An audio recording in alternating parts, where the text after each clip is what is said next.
नमस्कार।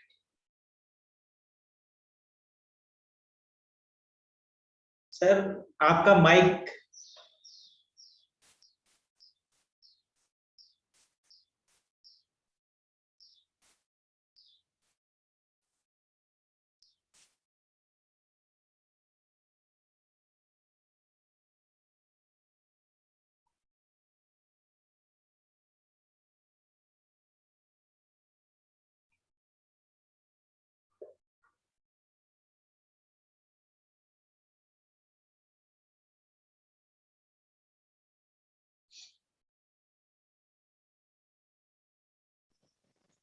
जो चाहिए वो हमें मिल जाएगा। धन्यवाद। ठीक है जी। सभी अपना परिचय दे देंगे ताकि आपका परिचय आगे चल के सबके लिए सुविधाजनक रहे। जैसा कि मैंने आप सबको बताया, मेरा नाम मनोज वर्मा है। मैं ज्योतिषाचार्य हूँ और ज्योतिष की शिक्षा दिया करते हैं। इसी प्रकार हमारे साथ डॉक्टर ललित पंत जी हैं, ये भी ज्योतिष आचार्य हैं। और आज जो हम भागवत के विषय में, भगवान श्री कृष्ण के विषय में जानकारी प्राप्त करेंगे, वो इनके सानिध्य में ही होगा।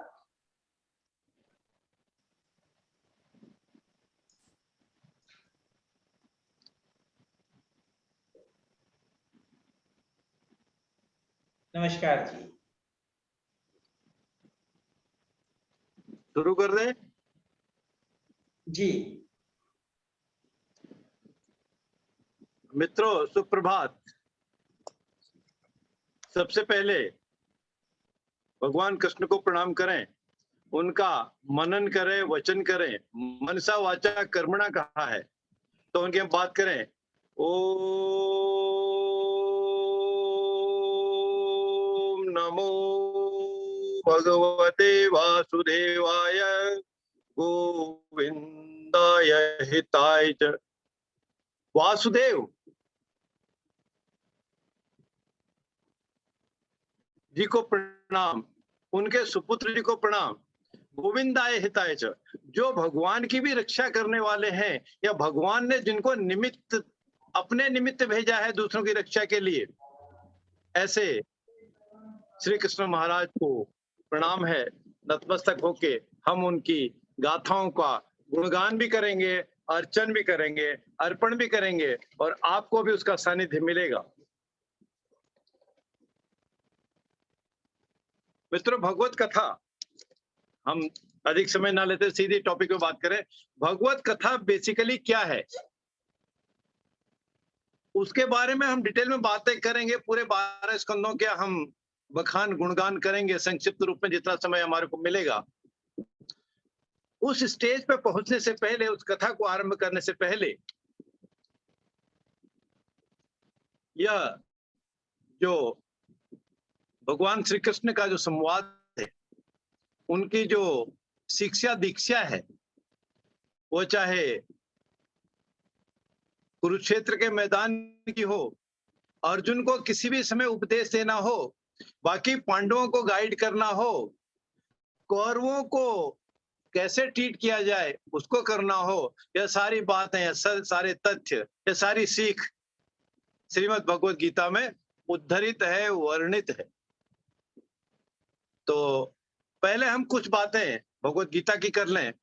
मुझे लगता है कल से शायद हम भगवत कथा की बात कर पाएंगे।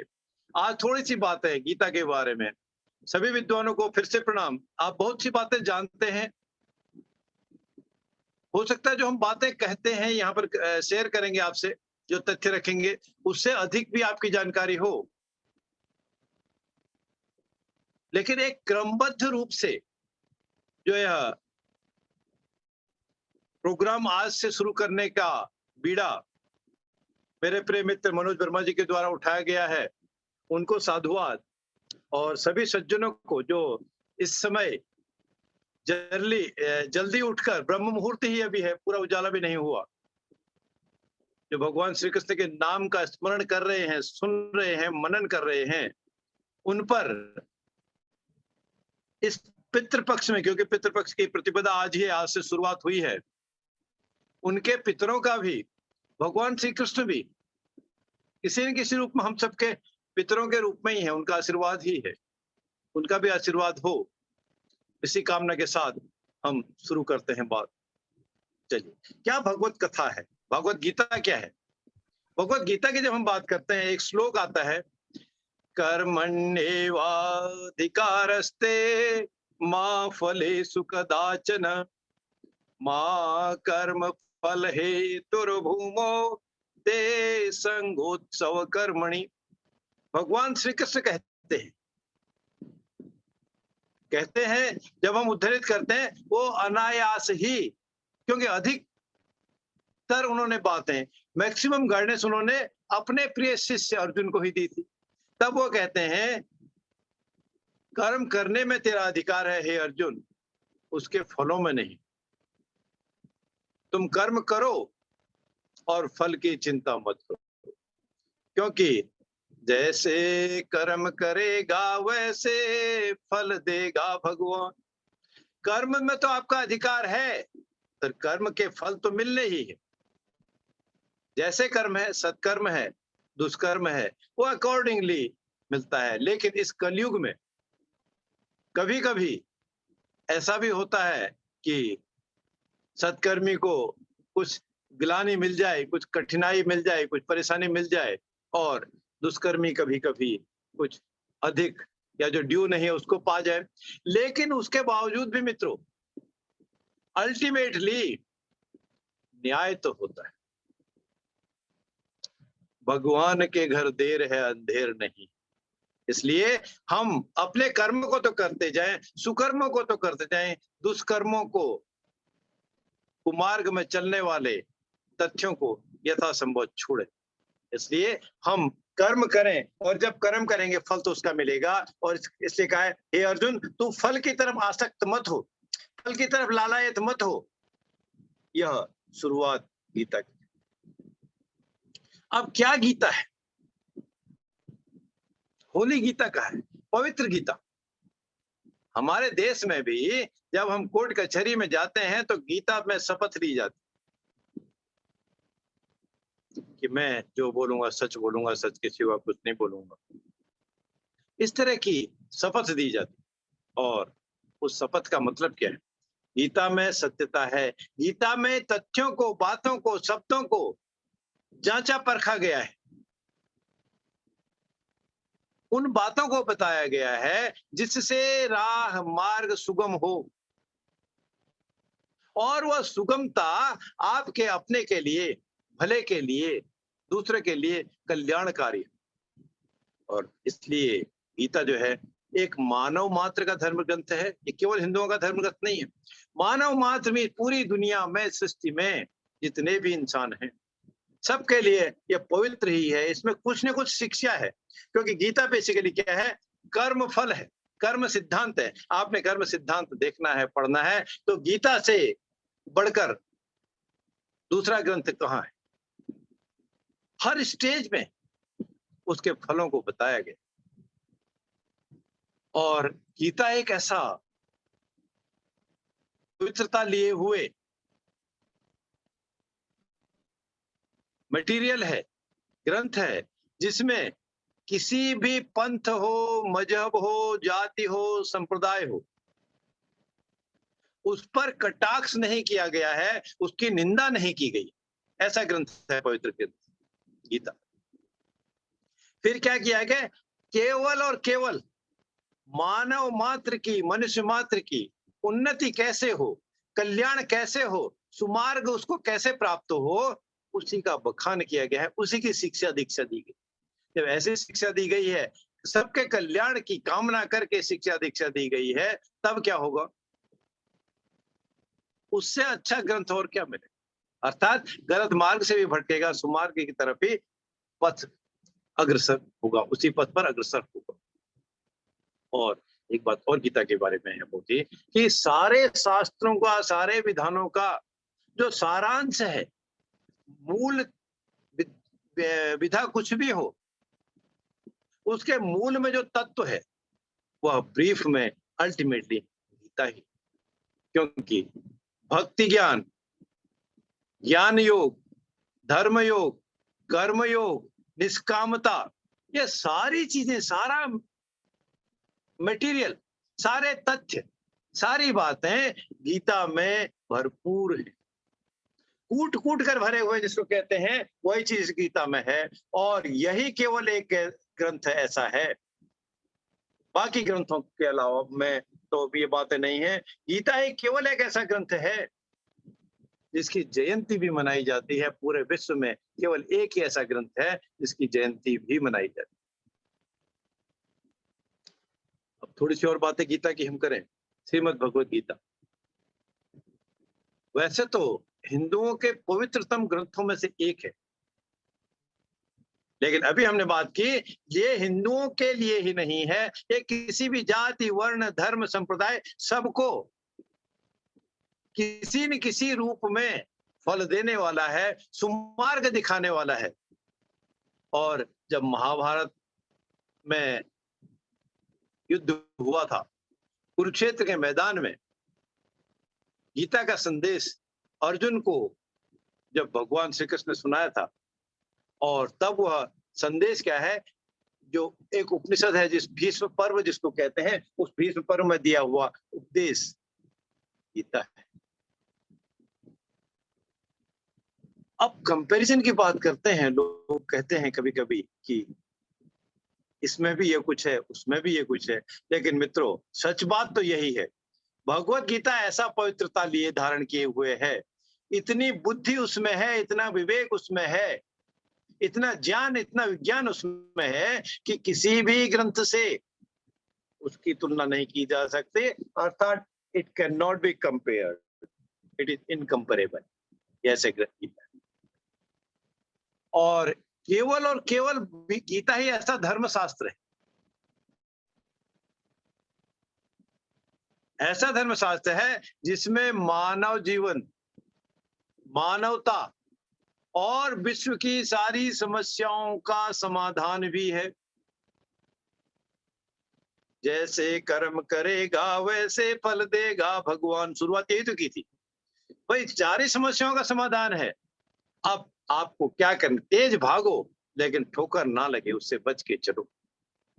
भोजन उतना करो कि आपका स्टमक, आमाशय गड़बड़ा ना जाए, इतना बोलो कि आपका वाणी भी ना सूखे और दूसरे का सिर दर्द भी ना हो जाए। ऐसी वाणी बोलिए मन का आपा खोय, औरन को शीतल करे आप हूँ शीतल होय। इसीलिए तो कबीरदास जी का वचन भी, यह श्लोक भी, यह दोहा भी स्वयं सिद्ध है। इसलिए गीता में ऐसी गाइडेंस दी गई, ऐसा उनको मूल रूप से बताया गया है, मूल से शुरू होके हर स्टेज पर उसको गाइड किया गया है, एबल गाइडेड फॉर्म में। क्या गीता धर्म है? गीता को धर्म की हम बात करते हैं, ग्रंथ है, और ग्रंथ का जब हम आचरण करते हैं, उसको प्रयोग करते हैं, उसमें बात करते हैं। आज जो हमने शुरुआत की है, पितृपक्ष में शुरुआत की है। पितृपक्ष में शुरुआत का क्या मतलब है? थोड़ा डिमोरलाइजिंग पोजीशन होती है पितरों, जा चुके आपके परिवार से, जिनका साया नहीं, लेकिन किसी न किसी रूप में वो पितर आपके लिए आशीर्वाद स्वरूप ब्रह्मांड में उपलब्ध है। इसी तरह गीता को भी भगवान कृष्ण का संवाद, भगवान श्री कृष्ण की प्रीचिंग, भगवान श्री के शिक्षा दीक्षा आपके लिए गीता के रूप में उपलब्ध है। और यदि हमने कोशिश कर दी आज से गीता के स्वरूप को, गीता के मूल को, या गीता का एक शब्द को भी कर्मफल, कर्म करो, इस यहां से भी अगर हमने शुरू कर दे, तो अपने जीवन में शुरुआत करने के बाद कुछ और करने को आपके जीवन में रहेगा ही नहीं। शुरुआत तो करो, स्टार्टिंग तो करो। ऐसी भगवत गीता है, ऐसी गीता का आशीर्वाद स्वरूप हमारे पास। अब भगवत गीता में बेसिकली क्या क्या हम मोटी मोटी तरह से जानते हैं, उसके कुछ एक प्रश्नोत्तरी बात करें, कुछ छोटे से प्रश्नों की बात करें, उन प्रश्नों को मैं बताता हूं क्या इससे पता चलता है। भगवत गीता का रहस्य क्या है और सार क्या है, यह पहली बात भगवत गीता में आपको मिलती है।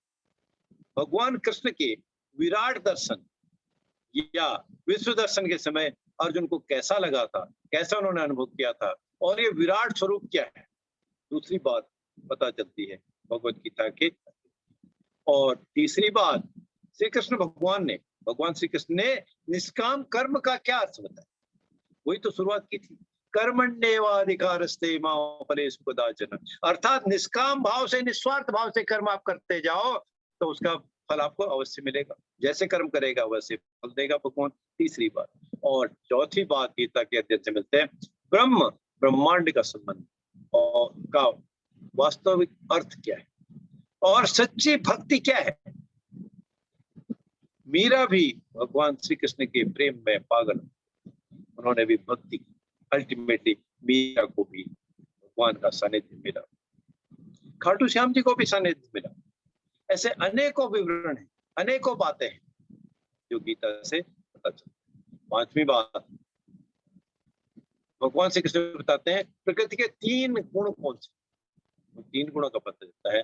और भगवान श्री कृष्ण के साथ एकाकार या अभेद्य होने के लिए क्यों और किस प्रकार से वेदों से ऊपर उठा जा सकता है, वेदों की ज्ञान को भी समाये हुए यह गीता है, उससे भी आपको कुछ और भी चीजें मिल जाती हैं। यह आपको छठी चीज। और अगली बात, ओम नमो भगवते वासुदेवाय, इसका वास्तविक अर्थ क्या है, जैसे जैसे दिन दिन हम रोज पढ़ते जाएंगे आपको लगेगा कि अभी तो और वासुदेव नमो का अर्थ और ये बहुत बढ़ता जा रहा है, तो वास्तविकता में बहुत सारी चीजें चार चांद लगते जा रही है। और वासुदेव के गुण क्या है, भगवान श्री कृष्ण को वासुदेव क्यों कहा गया है, ये 7वीं चीज है, ये हमको पता चलता है गीता के अध्ययन से। और गोवर्धन पर्वत को अपनी उंगली पर उठा देना, उसको घुमा देना, यह वास्तव में सत्य है या किसी परिलोक की कथा के समान है, इसका भी वर्णन आपको भगवत गीता के स्मरण से, अध्ययन से। फिर एक बात बताई गई है, भगवान को, श्री कृष्ण को ठाकुर जी भी कहा। अब उनके गीता में भी बताया कि उनकी पूजा कैसी करनी, मनसा वाचा कर्म। आप ऐसे स्थान पर हैं जहां आप व्यवस्थित होकर पुष्प, फूल, फल, दिया, धूप, बत्ती नए अरेंज कर सकते हैं, तो मानसिक पूजा कर लें, वचनों से करते हैं, ओम वासुदेवाय नमः, ओम नमो भगवते वासुदेवाय का स्मरण कर लें, वो भी पूजा है।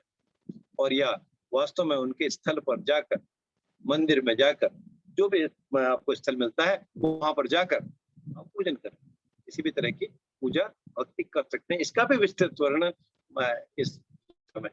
और भगवान कृष्ण का सच्चा भक्त कौन है, कृष्ण या योगेश्वर कौन है, इसका भी ज्ञान, इसके बारे में भी गीता में पता चलता है। और फिर भगवत गीता से ही पता चलता है कि इस जगत, चराचर जगत को कौन चलाता है, किसके स्तंभ से, किसके कहने से, किसकी उंगलियों से, किसकी ताकत से, शक्ति से यह पूरा विश्व चल रहा है, चराचर जगत से चल रहा है। और फिर अगली बात एक और हम जानने की है, स्वधर्म और परधर्म किसको है, अपना धर्म क्या है, दूसरे का धर्म क्या है। ब्रॉडर वे में देखें तो सब एक ही है, इसकी गाथा, इसके गुणगान भी गीता में मिलते। और भगवान श्री कृष्ण की सत्य कथाएं, लौकिक कथाएं क्या है, इन इतने बातों का मोटी मोटी बात भगवत कथा में मिलती है। तो मित्रों, यह तो केवल बात थी भगवत गीता हम क्यों पढ़ें, सार था, बेस था, इससे हमको क्या पता चलता है। अब जो 18 अध्याय हैं भगवत गीता के, उनके बारे में संक्षेप में हम कुछ आज बात करेंगे। और कल से उम्मीद है कि हम भगवत कथा का पहले स्कंद का वर्णन शुरू कर। पहला अध्याय क्या कहता है, पहले अध्याय से क्या शिक्षा दीक्षा हमको गीता के अध्ययन से, अध्यापन से, पठन से, मनन से या सुनने से मिलती है। उसका यदि मैं अंग्रेजी में एक सेंटेंस बोलूं, wrong thinking is the only problem in life. Wrong thinking is the only problem in life, पहले अध्याय का सार यही। अर्थात सांसारिक मोह माया के कारण मनुष्य, इंसान, आप और मैं क्या करूं और क्या नहीं करूं, इसी उधेड़-बुन में हम परेशान रहते, फंसे रहते। और जब इस दुविधा में ही हम, इस उधेड़-बुन में ही हम फंसे रहते हैं, तो फिर हमारे जो वास्तव में कर्तव्य हैं, मुझे वास्तव में क्या करना चाहिए, उससे मुक्त हो जाता है। अर्थात हम अपने कर्तव्यों को भूल जाते हैं, हम कर ही नहीं पाते। इसलिए मोह के वशीभूत होकर सुख की आसक्ति को ग्रहण करके हमको अपना कर्म करना चाहिए, सुखासक्ति और मोहासक्ति को दूर करना चाहिए। यह सारांश, केवल और केवल इतना सारांश पहले अध्याय का। अब विस्तृत विवरण तो हम भगवत गीता पे और जानते हैं। पहले अध्याय का सारांश केवल, और दूसरा अध्याय क्या कहता है गीता का? 18 अध्याय है। दूसरा अध्याय कहता है right knowledge the ultimate solution of all your problem. सही ज्ञान, सही विधा, सही मार्ग, सुमार्ग है सारे परेशानियों का रास्ता है। इसलिए कहा है कि यह शरीर तो नश्वर है, यह मटेरियलिस्टिक दुनिया तो नश्वर है, ये आती रहेगी, जाती रहेगी, चलती रहेगी। इसमें दिन, सुबह, दोपहर, शाम सब कुछ चलता रहेगा, और इंसान भी चलता रहेगा। जो इस शरीर को छोड़ देगा वो अगले में चला जाएगा। तो इसके लिए कहा है गीता में ही, वासांसि जीर्णानि यथा विहाय नवानि गृह्णाति नरो पराणि तथा शरीराणि विहाय जीर्णा अन्यानि गृह्णाति नरो पराणि। जब अर्जुन को मोह हो गया था, उन्होंने अपना धनुष त्याग दिया था, तब श्री कृष्ण ने उनको क्या कहा? दूसरे अध्याय के सार में मिलता है, वासांसि जीर्णानि, जिस तरह नरो विहाय, पुराने वस्त्र जो जीर्ण शीर्ण हो जाते हैं, घिस जाते हैं, फट जाते हैं, पुराने हो जाते हैं, कलर फेड हो जाता है, या हमारा मन उनसे भर जाता है, तो हम क्या करते हैं? उनको त्याग देते हैं।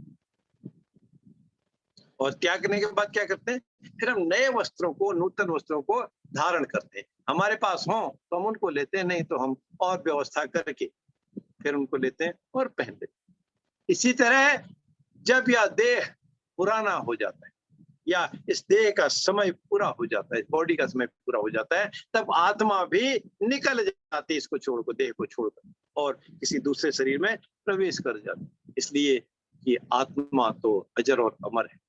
हाँ, आपके साथ क्या रहता है? आपके कर्म रहते हैं।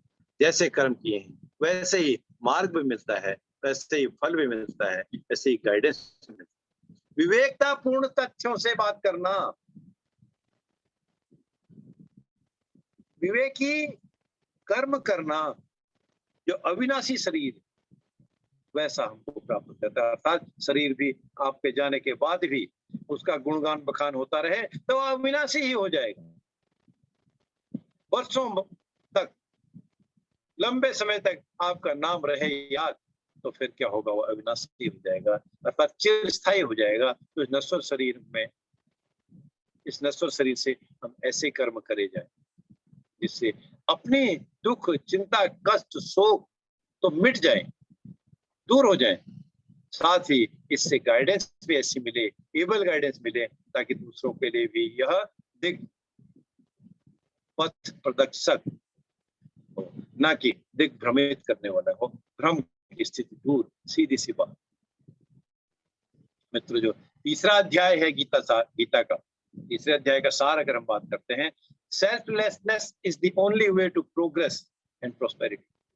निष्काम भाव से जब हम कर्म करते हैं, शुरुआत वहीं से इसीलिए की थी, कर्मण्येवाधिकारस्ते, निष्काम भाव से यदि हम कर्म करते हैं, अपना कर्म पूरा करते हैं, तो उससे कल्याण अवश्य होता है। कल्याण किसका? सबसे पहला उसका होगा जो काम कर रहा है निष्काम भाव से, फिर दूसरे का होगा, अपनों का होगा, पड़ोस का होगा, देश का होगा, समाज का होगा, विश्व का होगा। तो निष्कामता, निष्काम भाव तीसरे, निष्काम भाव से कर्म तीसरे अध्याय की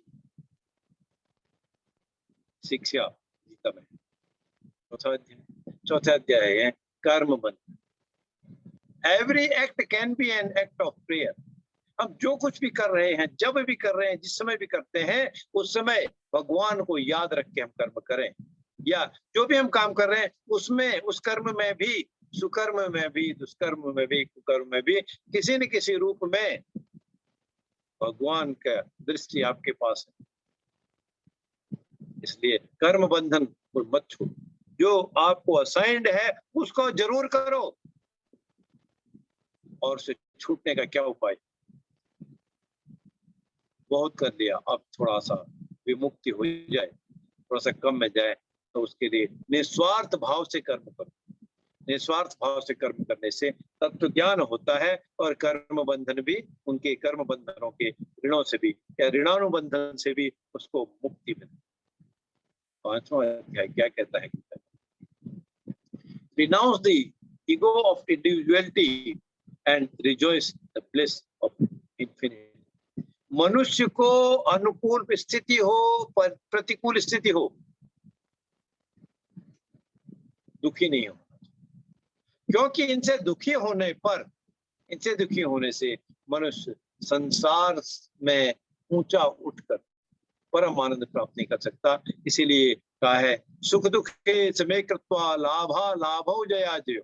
सुख हो दुख हो, लाभ हो या हानि हो, एक सा मानकर अपने कर्म किए जाओ। उसमें न बहुत अधिक विचलित होने की जरूरत है, न बहुत अधिक खुश होने की जरूरत है। इसलिए आप निश्चित रूप से, सम्यक रूप से बैलेंस बना के चलो। ये 5वें अध्याय का 6वां अध्याय,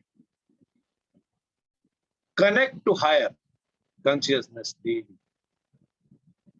इसीलिए connect to higher consciousness daily, इसीलिए कहा है कि ब्राह्मे मुहूर्ते बुद्धे धर्मार्थौ चानुचिंतये काय क्लेशांतन मूलान वेद तत्वास्मित।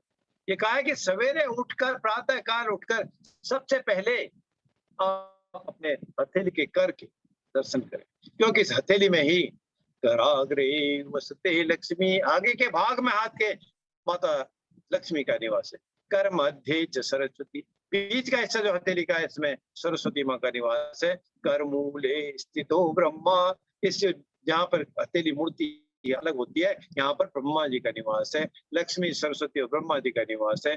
प्रभाते कर दर्शनम, तो प्रभात में ही, प्रातः काल में ही, उषा काल में ही जब आप उठते हैं तो हथेली के दर्शन, अपनी दर्शन सबसे पहले कर लें। इससे क्या मिलेगा आपको? लक्ष्मी, सरस्वती और ब्रह्मा जी, तीनों देवी देवताओं के दर्शन आपको हो ही जाएंगे। तो फिर आपका दिन सुफल होना यह अवश्य भावी, यह बात थी 6ठे अध्याय। इसलिए जो भी साधन हो उसमें समता मान के चलें, समभाव से कार्य करें, और बिना, जब तक समता ना आए हमारे मन में, वचनों में, कर्मों में, तो निर्विकल्प नहीं हो सकते। अर्थात हमको किसी न किसी वजह से, किसी न किसी लोभ लालच से ही हम उस कर्म में फंसे रहेंगे। लोभ लालच को दूर रखो। 7वां अध्याय क्या कहता है? Live what you learn. जैसा भी आपको, जो भी जब भी मिलता है, वैसे ही आप उसी के आधार पर, उसी से आप जीना सीख लो, क्योंकि सब कुछ भगवान ही है। ऐसा ही स्वीकार अगर हम कर लेते हैं, या भगवान का एक प्रसाद है, भगवान का दिया हुआ संस्कार है, भगवान का दिया हुआ आशीर्वाद है, इसी को अगर हम स्वीकार कर लेते हैं तो 7वें अध्याय में कहता है यही सबसे सर्वश्रेष्ठ साधन है। इसलिए बहुत विचलित नहीं होना चाहिए। अब 8वां जो अध्याय हमारा है भगवत गीता का, इसमें कहते हैं नेवर गिव अप योरसेल्फ। कभी भी हिम्मत न हारो। हिम्मत जब आपने हार दी, जिसने भी हिम्मत हार दी, तो क्या होगा? वह वैसे ही डिप्रेशन में चला जाएगा, बिल्कुल अंतःकरण में चला जाएगा, अंदर बंद हो जाएगा। इसलिए सभी से यही प्रार्थना है कि हिम्मत ना हारो, नेवर गिव अप, बल्कि भगवान को स्मरण करते हुए हर क्षण, हर पल, हर दम यथासंभव कभी कभी अपनी सामर्थ्य से भी अधिक भगवान की स्तुति करते हुए, उसकी स्मृति को ध्यान में रखते हुए अपने कर्मों को हम करते जाएं और अल्टीमेटली सफलता एक दिन तो जरूर मिलेगी। यह बात थी हमारी 8 का। 9वां अध्याय क्या कहते हैं? वैल्यू योर ब्लेसिंग्स, अर्थात यह जो भगवान की जो कृपा दृष्टि है, इसके जो अधिकारी हैं वो सबके लिए, वो सब हैं, किसी भी जाति, धर्म, वर्ण, संप्रदाय हो, किसी भी उम्र के हो, किसी भी देश के हो, विदेश के हो, सबके लिए इस ज्ञान की अनुभूति करना, इसको प्रैक्टिकली यूज करना, सबके लिए। अब या फिर चाहे वो कोई भी देश, धर्म, संप्रदाय का क्यों ना हो, बट फल किसको अल्टीमेट मिलेगा? जो उस कर्म को करेगा। इसलिए जब कर्म करने से ही आपको उनकी ब्लेसिंग का भी पता चल पाए। ये 9वां अध्याय था। 10वां अध्याय की अब हम बात करते हैं। पंत जी, थोड़ा मेरे को लगता है समय का एक बारी अनाउंस कर देंगे कि एक बारी दोबारा ज्वाइन करेंगे। मनोज जी, आप क्या कह रहे हो? मनोज जी, समय है अभी या आगे दोबारा कंटिन्यू करना है? आगे मैडम 4 मिनट शेष हैं, आप कंटिन्यू करें। कंटिन्यू करें, हो जाएगा। 4 मिनट जुड़ेंगे, आज दोबारा कंटिन्यू करें। ठीक है, दोबारा ज्वाइन करना है ना? दोबारा ज्वाइन करना है ना सबको? नहीं, कल ज्वाइन करेंगे, फिर आज दोबारा नहीं करेंगे। अच्छा, जो रह जाएगा उससे आगे कल करेंगे। ठीक है पंत जी। सर आप कंटिन्यू करें। 10वां अध्याय कहता है जी, 10वां अध्याय कहता है सी डिविनिटी ऑल अराउंड, अपने चारों तरफ, मन में भी, मस्तिष्क में भी, शरीर में भी, बगल में भी, सोते भी, खाते भी, घूमते भी आप भगवान को, दैविक कृपा को साक्षात रूप से ध्यान रखो, उनको मानो, ऐसा मान के चलो कि वो भगवान जो देवी देवता हैं, भगवान श्री कृष्ण है या और किसी भी रूप में जो भी हैं, जो भी देवी शक्ति है, डिवाइन पावर है, आपके साथ सदा विद्यमान है। उससे आपकी विलक्षणता भी बढ़ेगी, विशेषता भी बढ़ेगी, सुंदरता भी बढ़ेगी, आपकी इंपॉर्टेंस, महत्ता भी बढ़ेगी, विद्वता भी बढ़ेगी, बलवत्ता भी बढ़ेगी, और वो सारी चीजें आपको पास ही हो रहेंगी। उससे आपको सक्सेस भी मिलेगा, गाइडेंस भी मिलेगी। यह बात है कि अगर हम भगवान को, पिता को, परम पिता को अपने चारों तरफ महसूस करें, अर्थात चारों तरफ जब आपके पास भगवत कृपा का सुरक्षा रूपी घेरा है, तो फिर आप कहाँ फेल हो सकते हैं? वो बात चलती है। मित्रों, 11वां अध्याय कहते हैं have enough surrender to see truth as. इस जगत को, इस विश्व को भगवान का ही रूप मानो और उसमें प्रत्येक मनुष्य भगवान के विराट रूप के दर्शन करो। चाहे वो गीता वाली या पिक्चर ले लो या इमेजिनरी पिक्चर ले लो, और उसमें सरेंडर करने की कोशिश करो। है सरेंडर में उस भगवत कृपा के लिए भगवान श्री कृष्ण के रूप सामने नतमस्तक होकर सरेंडर करते हैं। हे भगवान, हे परमपिता, जो कुछ है, जो भी गाइडेंस है, जो कुछ दिया है, लिया है, बताया है, रास्ता दिखाया है, जैसा भी मार्ग है, वो सब तुम्हारी ही कृपा है, तुम्हारे ही दर्शनों से, तुम्हारे ही आशीर्वाद से ये सब कुछ मुझे प्राप्त हो रहा है। इसलिए आपके आशीर्वाद को ही मैं ग्रहण करके आगे बढ़ने की कोशिश कर रहा हूं। 12वां अध्याय कहता है absorb your mind in the higher altitude, अपना मन को, मस्तिष्क को, अर्थात इंद्रियों को, इंद्रियों में सब कुछ कंट्रोल है, मन बुद्धि के साथ मिला दो और भगवान को अर्पण कर दो, समर्पण। क्योंकि जो भी भगवान को समर्पण कर देता है, मनसा वाचा कर्मणा, सब किसी भी तरह से इंद्रियों को वशीभूत करके, ना कि इंद्रियों के वशीभूत आपको होना है, बल्कि इंद्रियों को अपने कंट्रोल में करके जो भगवान के पर समर्पण कर देता है, वही भगवान को सबसे प्रिय होता है। भगवान उसी को सबसे अधिक आशीर्वाद और प्यार देते हैं। अब अगला 13वां अध्याय गीता का सार की बात करें, बहुत शॉर्ट में बात करें, क्योंकि गीता का गुणगान कर पाना बहुत असंभव है, बहुत विराट है। कई साल, कई हजार साल भी आप करते रहे, हर बार आपको नई बातें मिलती रहेंगी। हम तो शॉर्ट में, ब्रीफ में एक एक दो सेंटेंस की बात करते हैं। 13वां अध्याय कहता है detach from Maya and attached to divine. ये जो मोह माया है, इसको छोड़ो, त्यागो और भगवान पे आसक्ति करो, भगवान को समर्पण हो जाओ। कहने में अटपटा सा भी लगता है, और जैसे ही आपने बात की कुछ कह भी देंगे, अरे क्या बात करते हैं, ऐसा पॉसिबल है क्या, ऐसा हो सकता है क्या? लेकिन वास्तव में जब हम